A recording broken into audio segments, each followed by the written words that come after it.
Tajjeb, forsi nagħtu bidu. Lejn ma ġuxin ma waqfu. Tisem dan is-sit tal-event tal-Ispiritu Santu hemmhekk. Ringrazzjakom lejna tal-lejla hawnhekk ta' din il-ġimgħa għazzar li fiha. Se nagħmlu din il-mixja tagħna hija mixja li tlaqgħana ma' realtà li lilna tagħmilna differenza. Ekku rej niġu għaliex nixtiequ ma nibqgħux l-istess. Nixtiequ li differenza fil-ħajja tagħna tkun differenza qawwija u differenza pożittiva. Għalhekk nitolbu lejha li hekk għall-qalb tagħna li tinfetaħ għalik. Forsi anke għal dik il-kelma li ser nisimgħu hawnhekk imma wkoll din il-mixja tal-istedina tiegħek li twassalna biex nhar is-sibt ġej nagħmlu l-ġdid ta' din l-għażla tagħna. Għalhekk nitolbok lejha l-qawwa tiegħek fuqna, nitolbok tmexxina niftehna qalbna għalik. Amen. Tajjeb, jieni li ħafna biex nagħmel il-talk snin jiġifieri jieni ħafna kull darba kull sena ma tgħidx biex nagħmel talk nasela jiena xillu kważi kull unika talk li nagħmel jew l-unika eżerċizzi tliet jiem biss vera, ma l-unika eżerċizzi li nagħmelhom wara żomien ħadd minn daħli. Ġifieri ħadd ma jiddeċidili x'nażel, x'suġġett nuża, fuq xiex nitkellem, kemm idum, ħadd minn daħli. Hija taw fil-kappella tiegħi għax waħda jekk irrid, hekk ma tidix tiġi tagħda tixtaba tiġi biex imma din darba l-mod ta' kif vera tista' jgħidini l-birka dawn l-eżerċizzju oriġinarjament lejthom għal żgħażagħ kif jkunu għalhekk frekwenti. Meta dan din l-iskola kienet iċ-ċentru għadha aktar mill-iskola u allura kienet iktar differenti, però bqajna dejjem bihom insomma ma nafx kemm jien lejthom. Ma naħseb li titkellem fuq 2005-6 x'imkien l-hemm kien nagħmlu dan il-mod. U din is-sena qed nagħmilhom dan topic din it-talk illi kienet ħafna anke problema kif nażel l-istarġu ta' suġġett li xtaqt nitkellem fuq. So kien mbagħad ngħid ma' frażi x'kien u laqtitni li kien bl-Ingliż u tatni din l-idea li ngħid nagħmilha fuq din. Mejda akbar tinkludi aktar għax hekk tipprepara iktar, tixtri iktar ikel, trid tiktar siġijiet. Fil-mejda ta' dawn nies li għandija fuq aqas li se ma sabux l-istess, ġifieri kuluri differenti, fjuri differenti, platti forsi jkunu l-istess. Imma u għax l-istampa propju għax dak li hemm hemmhekk dik l-istampa huwa sinifikat sabiħ ħafna għalija ta' dak li nixtieq li nitkellem fuq u dak li xi nixtieq naqsam magħkom matul dawn il-tlettijiem li ġejjin. Naħseb li ħkieħwa ħaġa xi naqsam magħkom nitkellem fuqha u hija dik li jinsa jaħdilha l-forma tal-mejda. Mhux ħadd biex mastru daxxa, mhux ħanagħti ebda forum web ta' sizes ta' xi ta' ma nafx nidħol semmek. Imma li hija forma ta' nitkellem fuq xi ħaġa iktar profond minn hekk. Allura hekk nara lill-bniedem matul l-istorja tal-umanità u f'ħafna kulturi diversi. Il-bniedem dejjem uża il-mument tal-ikel. Importanti il-mument. Il-mument tal-ikel biex jirrelata jingħaqad ma' oħrajn, x'tagħmel ħbiberiji, kultant anke ħbiberiji ġodda. Kemm il-darba għamilna xi ħaġa u l-darba nagħmlu xi ħaġa nagħmluha fil-klan dak il-mod, anke jekk niklu barra ġifieri, kultant issir b'dan il-mod. U tħossok qrib ma' xi ħadd. Ġeneralment fid-dar tiegħek, tagħmel ikel dar tiegħek fuq il-mejl tal-ikel tiegħek, żgur anke jiġi lejl issa jew fil-biliet jew f'xi okkażjoni speċjali, żgur li fuq il-mejda tal-ikel ikun hemm dejjem dawk li inti tkun trid li jagħmlu parti mill-ħajja tiegħek. Li huma viċini, li huma speċjali, li huma jiena qed nitkellem il-ħbieb tiegħek ovvjament, il-qaraba tiegħek, nies li għalik jfissru b'mod partikolari. Ma naħsibx li għandna xi drawwiet li naqbdu jinkludu nies oħrajn. Jien dawn darba li għajdu ġanti għamela diħ ħassitni. Forsi kienet minn hemmhekk li bdejt naħseb li nagħmel din it-talk. Meta darba kont qiegħed fuq l-artikej, nagħmel programm, u kont nagħmlu ma' żgħażagħ u ġibt xi żgħażagħ għall-programm, u kien hemm waħda żagħżugħa kont qegħdin ixil il-milied, u qalt li aħna l-familja tagħna għandha drawa tagħmilha kull sena. U dan aħħar tqajt magħha dan il-programm li jagħmlu iktar minn 10-12 sena tagħna xejn. Ġifieri u li fil-milied f'nofsinhar din il-familja tiċċekkja fit-triq tagħhom jew triq taħdejhom, triq tagħhom kbira kemm kbira żejjed kemm fuq għall-WhatsApp. U jażlu persuna li weħedha u li m'għandha ħadd fil-milied. Ma tantx jafuha, ma tantx tiġix minnhom, forsi jafuha x'taqgħod fir-raħal u narawha bejja fit-triq ġieli u jistidnuha għall-ikel tal-ikla tal-milied. Għasab jekk hemm xi ikla li hija speċjali ħafna, bil-ħadd li ġej ngħid mhux kulħadd jagħmel il-milied partikolari. Imma nasib il-milied hija ħafna importanti għalina l-ikel tal-milied mal-familja, eċetera. U dawn mal-familja tagħhom dejjem jinkludu mara oħra, persuna oħra, anke anzjani. Differenti li ġermet persuna waħda biss u weħda. Jew xi koppja ma' dak il-mod. U niftakar kien ħassibni meta smajta, għax ma naħsibx li aħna naħsbu fuq dan il-livell. Imma ħin tal-ikel u xru u minn hemm joffri dejjem mument sabiħ ta' jsuftuh għall-oħrajn. Jiena l-iskola tagħna anke teachers u l-SIs tal-iskola tagħna. Jien l-iskola tagħna nagħmel dak li aħna sejħula spaghetti talks. Illi għadu bil-qeda, għadu topik partikolari, ma nażel xina mġrejta, għasi ma nażel għam iskoltet il-timetable tal-iskola, biex kollom suġġetti, għaxin kella nħawdu għal-assistant head. Allura jazolom li ju, grupp ta' 8 kull darba, ġuri għadu bis-sena, u nagħmlu darba fis-sena għal-dik il-persuna. Għadu bil-qeda, u għadu bax fil-fid, naqsam ħaġa magħhom u nixxerjaw ftit. Imma qabel ma nagħmlu hekk, nagħmlu spaghetti, u daqqa farfalle, u daqqa karoti, daqqa laġini kont tal-kuċina, u nagħmlu xi ħaġa u daqqa dik ma tħobbx salsa u l-oħra ma tħobbx hekk u l-oħra ġib ħafna ħaġa imma insomma. Imma dejjem kien ftit. Imma dak differenza għaliex qabel ma tkellimna għandna li. U għadda li bil-għedha li jikru paċ-paċna u tħaqna u għedna fuq kull ħaġa u ġilbu l-ġiliġa jgħid, taħħadna b'jiti ta' iġri muran ma kara saħħassa, ma kienu għar malaj jixtru fl-iskun u l-bidi ġeħda li titkallu ħarika. U tkun sabiħa ma dan il-livell. Imma nemmen li r-raġuni għalkej tkun vera sabiħa, hija ġdejna fil-għal. U għajna differenza ta' dan il-moment ta' ikel jiswa ftuħ għall-oħrajn, bil-qeda miegħek, il-moment fejn inti tista' tassoċja u tissoċjalizza mod uman ħafna ma' dawn in-nies. Kultant ikun moment tal-kelli taqsam majnek. U għalin dal-laqgħat żgur nagħmel, imma kultant anke ma nisma' tafhomx waqt li qed tiekol tixxerri ħafna, da jibbeħor ħafna affarijiet, da diskors da tkellem fuqek innifsek. U nasib din hija vera, u din dejjem kienet vera, u din dejjem se tibqa' vera, sakemm għadna noqgħod bħalina minnu flimkien. Ġelu konna għandna fader Marta li qed ikellimna u għallimna ħafna mill-familja qasadhom joqgħdu bil-qiegħda mal-mejda, qasad għadhom mejda, kważi qas jaħsbu li għamlu ta' ilu, ċina hemm xi island li jiduru magħhom daqshekk biss. U ma tantx hemm xogħol għax biex jaħsbu li hemm għalfejn jagħmlu mejda tal-dik. Għaliex ir-realtà tal-ħajja tagħna waslet nisawnek. U nafu li Ġesu wkoll jażel biex m'hawnhekk tagħna naħseb li ngħidlek li hemm tuba fuq. Ġesu wkoll jażel ikla meta rid jagħmel xi ħaġa speċjali ħafna.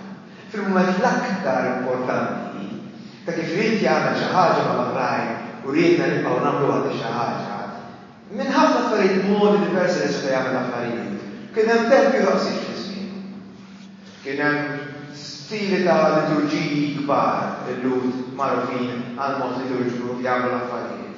Ħafna simboli kbar li kienu għajlhom ġejjin minn qabel żmien l-Eġittu, mbagħad wara l-Eġittu marru u ġew lura fil-Art il-Qazza u marru l-eżilju ġew lura l-komplu ludi u kien jagħmel u minn dawk l-affarijiet kollha li kien hemm jagħmel kien ikla. Ikla li għandha marbuta ma' tradizzjoni tagħhom u jaqbadha u joħroġha kważi u jiddilha b'mod partikolari. Illi jagħmel l-aktar moment importanti ta' ħajtu dik il-mument ta' din l-ikla speċjali ma' ħbiebu li hija tibni relazzjoni tal-ħbieb, hemm memorja xi ħaġa li hija memorja mill-isbaħ jitlobna biex niftakruha kollu u fikra tiftakar aħjar u hija lilna ta' mħabba ħanħallija hekk għalissa pratikament dak li aħna nisejħu anke l-Ewkaristija. Kien mument kbir dik kien mument kbir, mhux kbir fis-sens ta' jiena livell teoloġiku, ta' kif tispjega, ta' kif toħroġ ħafna tagħlim sabiħ minnha u ta' kif toħroġ il-mod tal-fidi tagħna marbuta miegħu, mhux iktar ta' dak il-livell. Imma l-Ewkaristija tistedinna mod partikolari, mod qawwi. Tistedinna kull wieħed u waħda minnha biex nagħmlu esperjenza partikolari, mod speċjali tal-preżenza ta' Alla. Nitkellmu fuq Alla. Esperjenza tal-preżenza ta' Alla.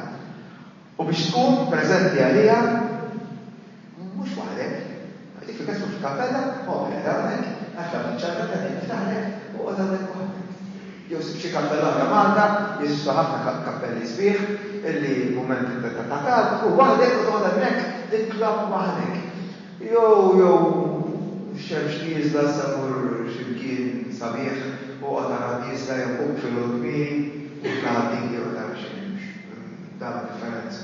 Sabiħa, kwalita l-esperienza tal-prezenza tal-Alla. Ma le, Ġesu, għedinna biex nagħmlu esperienza tal-prezenza tal-Alla fl-imkien.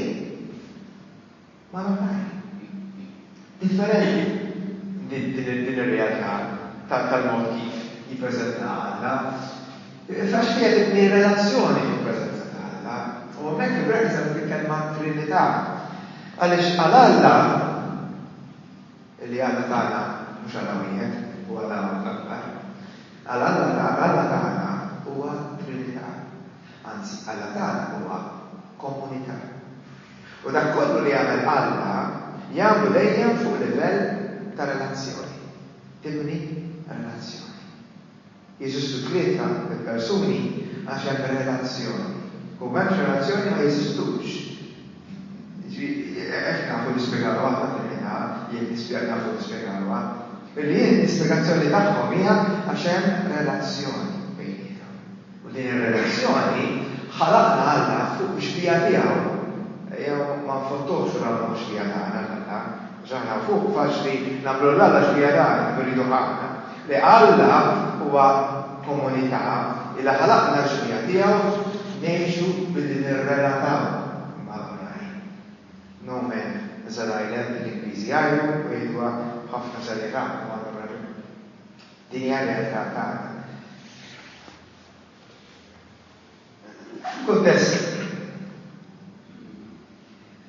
Kuntest żgħir ta' Żmien Ġesu, ftit nagħmlu daqsxejn xi ħaġa dwar dan il-kuntest ta' Żmien Ġesu. Żmien Ġesu l-aktar istituzzjoni dominanti li kienet teżisti, l-aktar ġara qawwija ħafna qawwija jew kważi l-unika ħaġa li kienet vera teżisti b'mod dominanti. Li kienet teżisti kienet is-sistema ta' familja, jew is-sistema ta' dar, jew is-sistema ta' razza. Tantu hekk li l-ludi għandu kelma waħda jew m'għandux kien differenzi, għandu kelma waħda. Darba David qal lill-profeta għandu ma sew, jekk mhix palazz. U l-preżenza ta' Alla l-arka li kien ġarrewa għadha f'tinta. Għandu sa nibdilu hekk, nibdilu palazz Alla fil-Tana. U U għal-profeta, profeta marjet l-Alla, u l-Alla profeta ġilura għallu Alla għallek, mux inti tibnilu dar, kelma dar, mux inti tibnilu dar, u sa jibnilek dar, għandu palazz. Għaxi l-Ebrajk kelma dar tfisser ukoll ħanibnilek razza. Razza, illi fil-razza tiegħek ma jitiskuċa għax fil-razza ta' il-livell tiegħek se jkun ta' Ġesu Kristu ħajkollu familja ħafna kbar. Familja li tinkludi ħafna iktar nies milli kont immaġina, mela qatt tista' timmaġina. Tara dal-fatt ta' din il-kelma partikolari. Il-kelma dar jekk taqbdu l-Vangelo ta' Matteo, taqra posta għalhekk, u taġġu u xaraw kelma. Tudra l-istudio diħel dar, il-reġdar, il-reġdar, xaħat, dar, u fejjadda. Kontinuament nisibu dan Ġesu diħireġ, jew diħel xidar. Kelma dar tużat ħafna. F'dan Vangelu partikolari ta' Matteo. Dejjem diħel jew ħireġ għam xi kodazzjoni ma xagħilhom nisbu fihom, imma x'ġara madwar dawk l-imwejjed ġu daħal ma daħalx jennaf, jara xil-video, ma daħalx biex jintertejna nis, zgur l-rukumont il-babejn murġu dar, huwa biex jinti tidħol u dawk il-qeda u tikol. Xġara fuq dawk l-imwejjed ma Ġesu. Jini Afrika drabi, għanna ġistejja ta' ma jkun ta' rakkonti. Xġara fuq dawk l-imwejjed ma Ġesu, il-relazzjoni li ħolqu Ġesu fuq dawk l-imwejjed m'għandix dubju ma' ħafna. Skont il-Vangelo bista Luqa jistennew 10 kliet differenti. 10 kliet differenti. Ħbieb, Ġesu jaf jimx. Jien ma nafx ġibbadri ma nirjef fuq tiegħi li qod attent ma nagħmilx, ma tantx ġibbadri ta' Romeo attent li ma nkun onest. Imma Ġesu jaf u jaf jgħix. Mux bħal forsi missirietna, li kienu ħafna jqanċu, ħafna ġidġbid, u ħafna zaddezzi, u ħafna kien jaf jgħix ħajja. Jaf li għandu ħajja waħda, u kien jaf jgħixa sew. Jgħixa b-serjetà u jgħixa tajjeb. U ma dawn il-relazzjonijiet li joħolqu familja, kelma familja fil-Vangelu ma niftejjemx għandek għalija familja u għamil missiri u għahna l-uliet. Ju għalikom f-sariet u l-raġel u l-mara u ulietkom. Ma fil-Vangelu, ħafna drabi kelli eżerċizzi fis-sena, żewġ ġimgħat, eżerċizzi ma' l-żewġin jgħidilhom jekk trid tkunu tfittxu affarijiet fuq il-familja tagħkom, ma tkun il-familja, insew il-Vangelu għax m'hemm xejn. Ħadd bil-maqlub tal-familja kważi, ta' dak li għandna nifhmu x'inhi familja. Għaliex għal Ġesu kien dejjem moħħu ikkabbar il-familja tiegħu b'dan il-mod. Billi mur jibni bil-lum ħarġel tal-lum jitkellem dwar ġaqajja bil-Lazru, bil-ġil tal-lum, tal-għodu, tal-Qudis tal-lum. Kienet il-mur jiltaqa' jerġa' jmur jieħod magħhom dak l-ordit li kienu ħossu akis. Kien ċara ħafna li ma' Marta, Marija u Lazru ħabibu li mietu għajmu, ħadd slanka kif ma ġiġi għajmu għamel, jew qabel ma mela marħat. Imma allura kienet l-istorja għajmu, ma dan jiġi lura u qed jibqa' mara l-istorja ġifieri, u jagħmlu għadu jmur magħhom joqgħod bil-qalb qiegħda jħossu għadis. U da Marija llum tidħol tikkisser il-żejt fuq partikolari fiha. Għalli ħna jidra fujna, ma nimx fujna, zejt fuq vera li jiswa laqs sena paga. Sena paga ta' dak żmien. Tiswa ħafna dak iż-żejt. U ġiet għand Ġesu bħala din ir-realtà ta' din il-familja ta' mod kif inti tirrelata f'din il-familja kif Ġesu kien jeħloqha. Ġesu il-milja ta' Ġesu kienet l-aħħar ċena u dan nirrefer naqra li kemm għamajt dak fuq taqsa. L-aħħar ċena ma tnax. Din kienet ikla partikolari jisu fejn Ġesu li tibbiddel is-sens ta' kif aħna nagħmlu l-affarijiet. Aħna ġerbet nagħmlu l-affarijiet, kif nagħmlu xi ħaġa nagħmlu l-affarijiet, aħna x'nagħmlu? Noħolqu regoli għal-moment nagħmlu s-seri. Noħolqu regoli marbuta ma' dil-komunità. Ma rridx li dil-komunità li Ġesu rrid, ma rridx tiddependi minn-regoli. Jien hekk inħares lejha. Imma rrid li dil-komunità il-nifisha għandha tagħmel l-inverted commas wara fuqha. Mhux komunità li tiddependi minn-regoli, imma l-komunità tkun ir-regola. Jien għafli dak se xi tfisser. Għal Ġesu l-regola li rrid huwa komunità li tħobb. Jekk tajt iktar minn hekk, qed tpaċpaċ fil-bord, qed tgħid żejjed, qed tmur lil minn dak li Ġesu. Għal Ġesu kull marijiet huwa komunità. Il-regola ta' dak qed jixri hija li hemm komunità li toħloq komunità li tkabbar il-komunità. Il-mod kif niġġabar ma' l-oħrajn u tiekol kelli jkun dak illi jeqret fl-impoħ tagħna suppost is-sistemi ta' dominanza ta' poter. Dak ikbar minni, dak aħjar minni, dak ħaqqu joqgħod quddiem, l-ewwel ħaqqu joqgħod wara. Fuq mejda waħda toqgħod bil-qiegħda u joqgħod bil-qiegħda kulħadd u fuq mejda li toqgħod tiekol l-istess ikel, int ma tagħmilx differenza bejn dawk u ieħor. Kulħadd kellu joqgħod, kulħadd kellu jkun indas madwar din l-istess mejda illi hija miftuħa kulħadd. Nibdew naqbdu daqsxejn bil-mod ta' kif naħseb li Ġesu jħares lejha. Hemm kulturi differenti ma' f'din id-dinja. U naħseb kull kultura differenti isma' kif prova nippreżenta dik ħaġa ċara.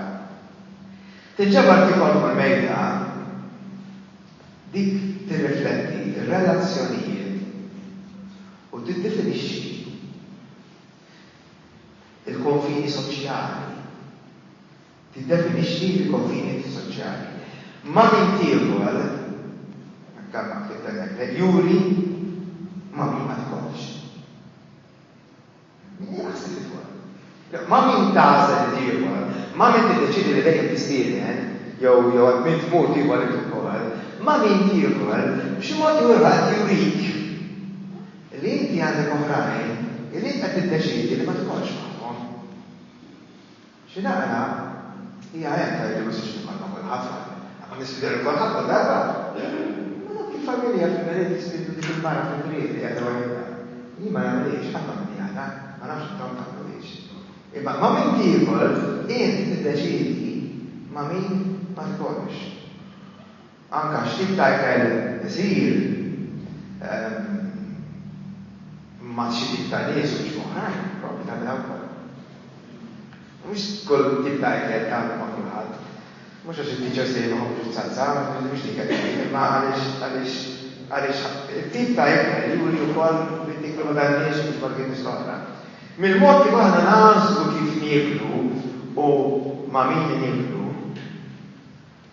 jidentifikaw lil nafusna minn aħna. Taħna fuq il-gradiju ma' nitkellem fuq dik-l-età, ċitkellem l-Eukaristija, nitkellem fuq dik-l-età tiegħek, li tagħmel ma' ħbiebek, dik-l-età tagħmel ma' kulħadd. Kif tagħmelha dik-età?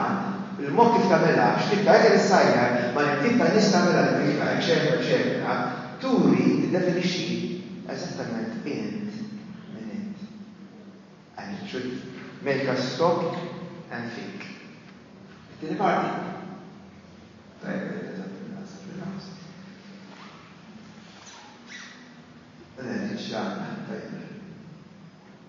Tieni parti hija ovvjament il-tema li fissata tal-eżerċizzi. Mejda akbar hija aktar inklusiva. Ġesu kien jikol modi diversi u ma' nies diversi. U tajjeb li jkun naħsbu għali. Għax din li tagħmel differenza kollha jiena lija, meta lija, ta' kif għandna suppost inħarsu anke lejn xi ġrien fuq il-mejda. Enkont m'għandix nużaw għal qasabna nistgħu dawla ta' biex nużaw mejda. Tantu hekk li ġekkara l-kotba ma nużaw mejda, nasib il-kotba li tiġi il-kelma hija altar mejda. Għawet l-altar fejn tagħmel sakrifiċċju. Altar tal-annimali, toqtol l-annimali, taħlilhom id-dem, eccetera. Fuq l-altar tal-sakrifiċċju. U mbagħad daħħejnija l-altar tal-ħajt. Għandi għandna xi erba' stinżari li xu reġgħu morru hemmhekk. Imma bada il-Vatikan II li hija ħafna nies, ħafna kattoliċi li jaħdmu fil-Vatikan II, għax jidher kollu skottuma staru stess wara nara fuq gazzetta partikolari iskottuma Vatikan II kien dak li fonda l-Knisja Kattolika. Għasek poġġu ta' żewġ kelma fonda fil-mati, ma bija kien qed imma poġġilna mejda, ma di mejda qiegħda fuq il-kappellat stajt nċalla xi ħaġa biex mejda mwaħlax biex tisma' tixtieq taqgħod x'ismu imma kif inhi magħmula tulu eċetera. Meta bassib li nagħmel il-kbir, nerġgħu hekk nagħmlu mad-dawra eċetera ma jkolli konna inqas nies joqogħdu bil-qiegħda, kultant tkun problema inqas nies, allura qatt ma nixtri nċekkira qatt ma poġġejt bad. Tara sabiet ħafna kultant iskola għandhom dal-istiġijiet u poġġu l-qiegħda fin-nofs hawnhekk. Tagħmel xi differenza anke fuq dak il-livell. Meta nixtiequ nagħmlu qatt mejda fin-nofs ieħor. Ġesu kien jikol ma' diversi nies, kien jikol ma' kulħadd, anke ma' nies li mhux suppost ieħor, ma' nies imwarba mis-soċjetà. Hemm sar ħafna fejqan, eċetera, ma' nies waqt li kellu jkunu xiblu, eċetera, eċetera. Tant ħafna mill-affarijiet Ġesu ma għamilhomx kienu għamilhomx b'mod liturġiku ħafna mill-affarijiet saru minkejja l-liturġija, minkejja l-tempju. Saru barra mis-sinagoga jew barra mit-tempju. Ġesu ma kellux post fejn kien jagħmel affarijiet, kien kollu kien għalih preżenza ta' Alla.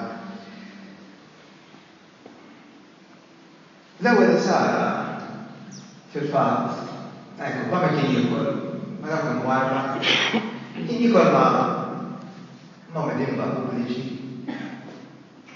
pubblikani. Kienu medimba pubbliċi.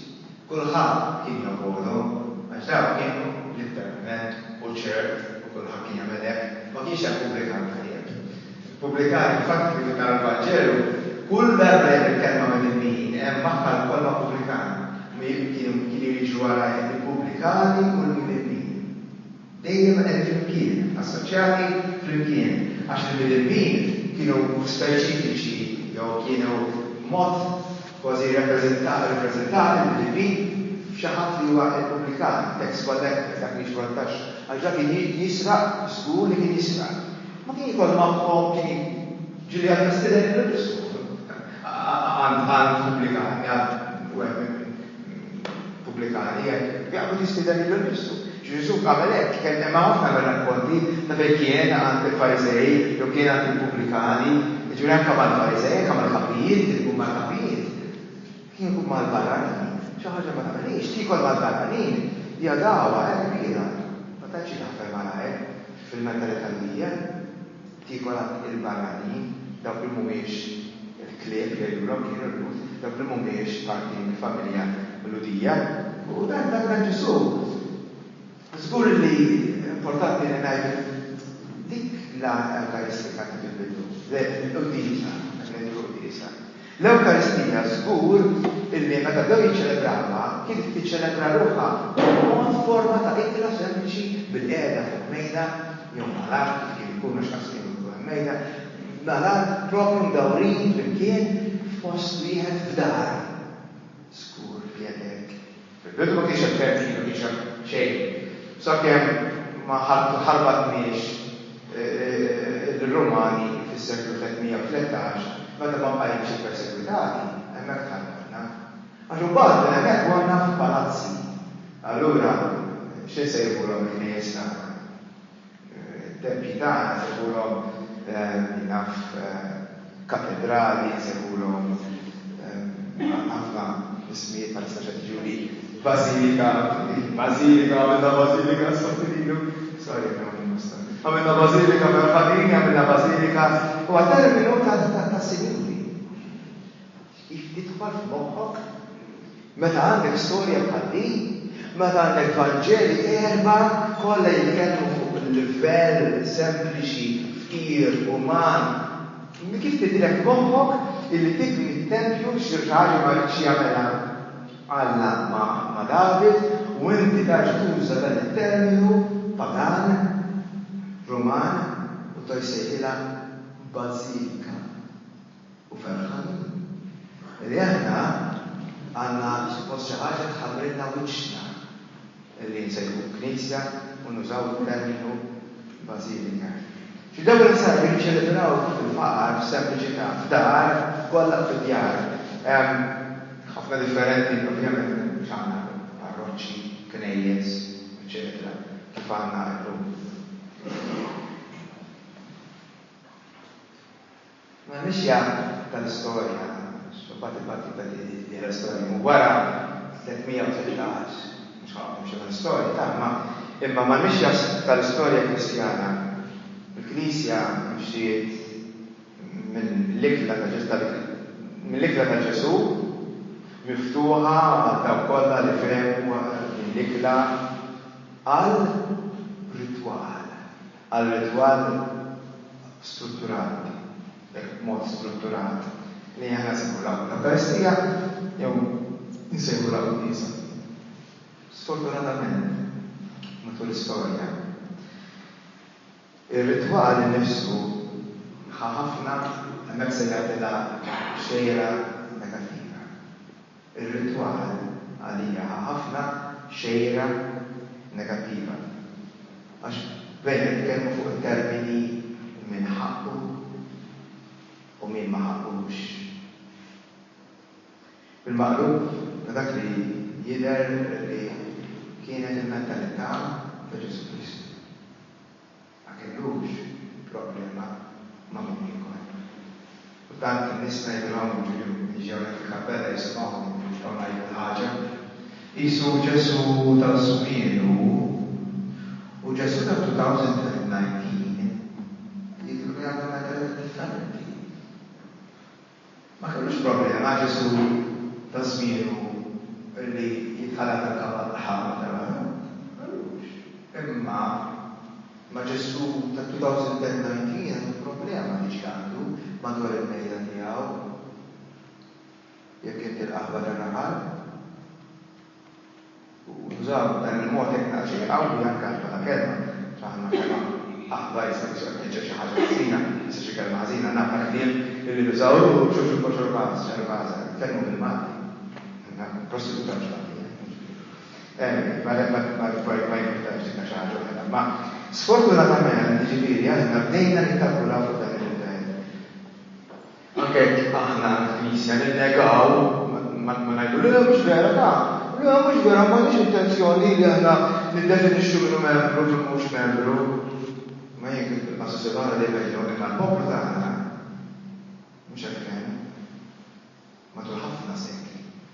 Ħafna mijiet ta' snin. Mhux hekk hemm. Mela din il-kilata kulħadd ta' fuq bil-qiegħda l-ikla tenet minn Ġesu li m'għandux Ġesu għax dik l-Ewkaristija hija Ġesu preżenza ta' Ġesu jiekol. Ma kellux problema jiekol ma' nies oħrajn, ma' nies barranin, ma' nies midimba pubbliċi, ma kellu ebda problema waħda deċidejna illi nħolqu din ir-realtà. Poġġejna lista, għandna lista ta' realtajiet jew ħjar ta' dnubiet illi jiddistingu uħud minn oħrajn. Hemm lista, għal lista l-oħra le. Aħjar ma jgħidhom x'għandi f'moħħi, x'aġġettivi f'moħħi, għax bl-Ingliż ġie ma ntaġġu sabiħ. Kemm huwa stramb għalija, kemm huwa stramb illi id-nubiet ta' żwiġijiet sa tisiru qabel tal-baqra iktar minn naqra id-nubiet ta' żwiġijiet jew tas-sess ovvjament, il-marda tal-Knisja, is-sess.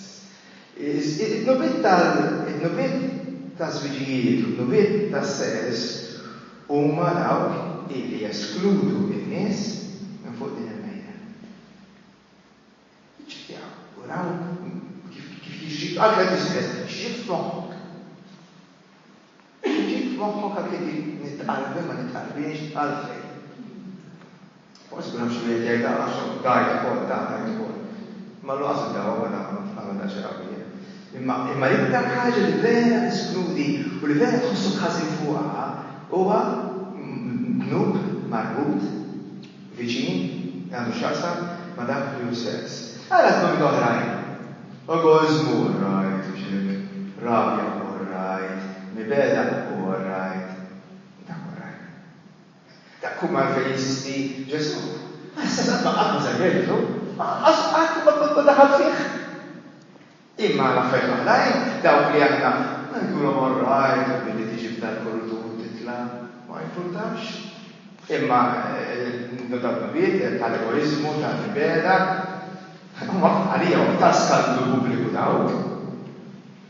Li xi ħaġa naturali, daqshekk naturali li Alla ħoloqa fija isma' jiena min tiġi f'daħli xi ħadd ma fittajtix jiena, ma fittajtix jien. Alla naf li jiena msejjaħ li għażil li nagħmel dil-għażla għax il-Knisja ma tħallimniex nkun Assisi ma nagħmilx dil-għażla bil-fors pratikament ukoll li jiena ma jkollix ġibbiet lejn jew atti sesswali għal-inqas ma' xi ħadd imma dik naturali li nirrabja miegħek. Din hija li mhux naturali. Ma ħollix il-ġisem tiegħi hekk. Ħolbot fil-kultura tiegħek hemm trid, ma mhux il-ġisem tiegħi, xuli imma suċċajna ħafna affarijiet b'mod diversi. U ħolqna ħafna affarijiet.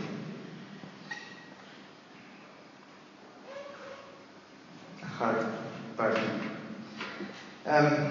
Innotaw dawk li ta' żmien Ġesu ikun jakkużaw lil Ġesu stess. Ġesu ċara ċari, huma kif isemmu għafku, imma kif ċara.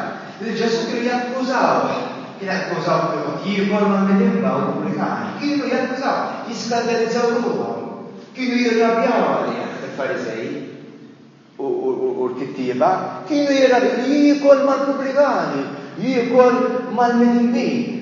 Xiktar, kienu u kien jikol għandha mal-Farisej, ma' l-iftarliċi, ma' l-iftarliċi, ma' għandux problema għasma dawk.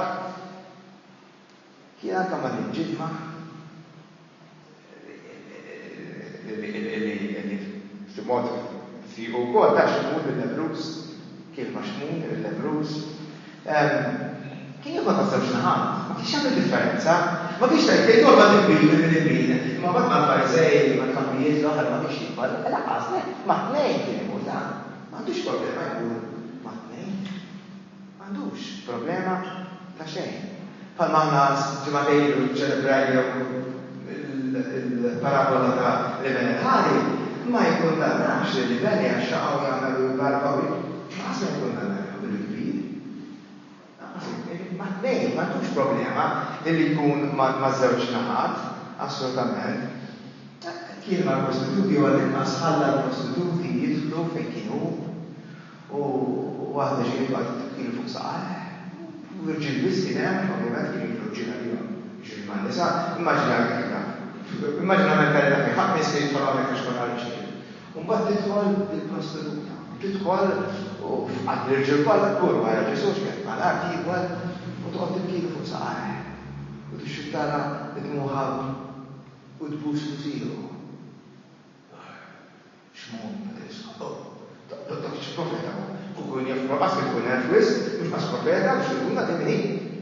Problem kif jibsu, ma nafx kif jibsu differenti.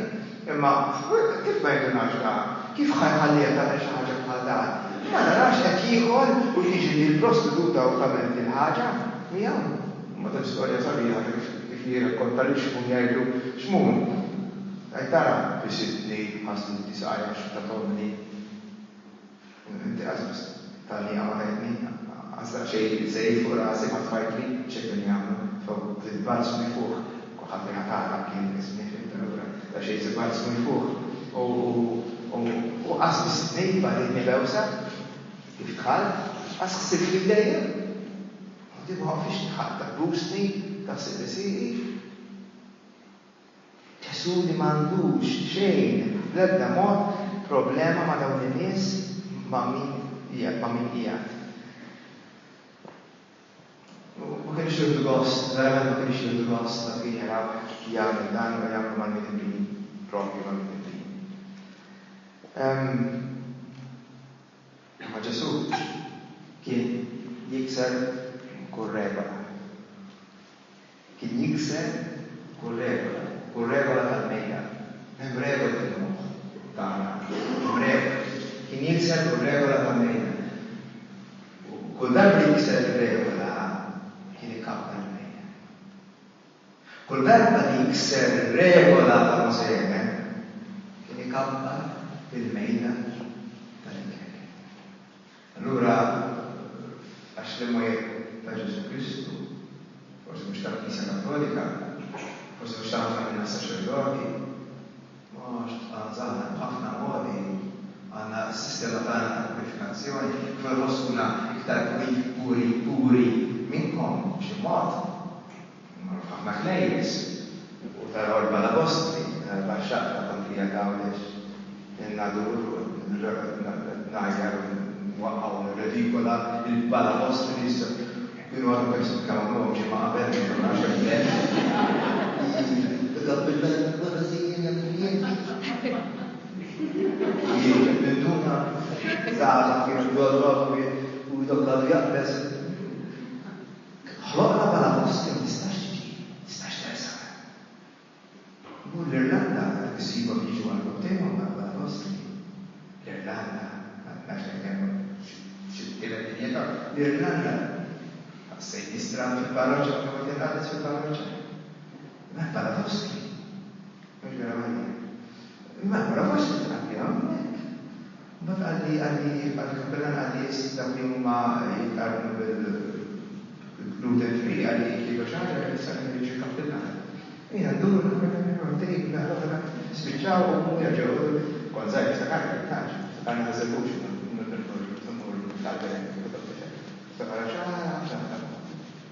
ħloqna aħna puri, aħna għal-bisin, konna għadna mux jgħu jgħu jfall, allora konna ċans nagħmluha fenti, la postera issa sa problema kbira. Issa problema kbira. Issa ħana l-bini. Issa xħana. Imma ħloqna regoli ta' purità. Minnu pur, minnu tajjeb, minnu qatar. Min jinklus u minnu mhux inkluż. Hemm regoli li għabdu l-kapitli. Ma taqrawhomx taqraw il-kapitli minnu. Minn 17-20. Regoli kollha Deuteronomju. Dak il-kapitli ta' kemm versi kapitli. Chapter 17, chapter 18, chapter 19 sa 24. Kollha jitkellmu ta' x'tista' ma tistax tagħmel minn puri ma tagħmel ġdid, tabellek inti marek għandek il-wellied, inti għandek ix-xittem, inti għandek x'teba, għaddi li dan l-ebra, Ġesu biex isistir l-ebra li għandna f'moħħna l-lum u jgħid kimijiet, dak mhux teżisti. Il-malli dak ma teżistix dak ismi. Xi ma kienx dik il-marda, jiena l-ebra, din hija l-ebra għal-ludi. It-teba li għandi fuq iċi. Jien ma kontx nista' nersaq il-tempju jew nersaq għaliex din it-teba lista enormi ta' minnu pur u minn mhuwiex pur. Regoli tal-Bibel jinkluduk u jeskludu. U Ġesu Kristu. Ma nafx jirregolha għax m'għandix ħafna dettalji, ma Ġesu Kristu jkunu kontri għal skur, Ġesu Kristu jinnegom ma jmissomx m'għandix kasu. Ġesu Kristu ma daħal f'dawn il-liġijiet ta' min jista' jew ma jistax. Ġesu, nafu żgur li kritikom, għax kritikom żgur, smajtu xejn tqal, imma jiena li kont differenti, kompletament differenti. Xi ħaġa li ma kont differenti, ngħid jiena ma fimtix. Xajtu xejn tqal, tagħmel hekk u tagħmel xekk. Tħobb il-ladu, nħobbok u qod il-ladu tiegħek. Ma jien, le kont differenti. Xi ħaġa kompletament differenti. Ġesu kien kritikom, Jiksirom iwarrab x'jinkludi u x'jeskludi u x'jagħmel wieħed ġust, x'jagħmel wieħed pur, x'jagħmel xi ħadd magħżul. Din hija meta differenti, imma qegħdin fil-Vanġel. Qegħdin fil-Vanġel. Ġesu, il-liġi ta' Ġesu kienet waħda. Għal Ġesu kienet teżisti ħaġa waħda biss. L-imħabba. L-imħabba li tiġi espressa ħafna sbaħ fil-ħniena. Ma tiġix espressa b'mod isbaħ, b'mod differenti ieħor. Tiġi espressa fil-ħniena.